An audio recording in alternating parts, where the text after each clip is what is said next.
Creiem que s'està treballant molt bé per tres raons que a mi m'agradaria apuntar. La primera, el lideratge de l'Ajuntament, que ara mateix avui hem aprovat aquí els treballs a l'inici per fer el pla de seguretat local. Això és una eina molt important que també ajuda a reforçar aquesta coordinació ja existent.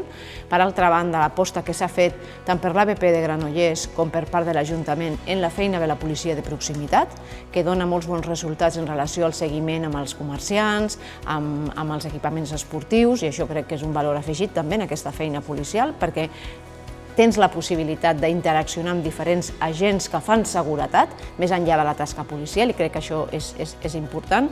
I després un tercer element és tenir identificat el recorregut de millora, que crec que això és fonamental, no conformar-te en que tens bones dades, sinó continuar treballant per millorar aquelles que has d'estar a sobre. Per tant, la valoració és positiva, hi ha una reducció mitjana dels delictes del 8%, molt bona coordinació policial i una aposta per la policia de proximitat.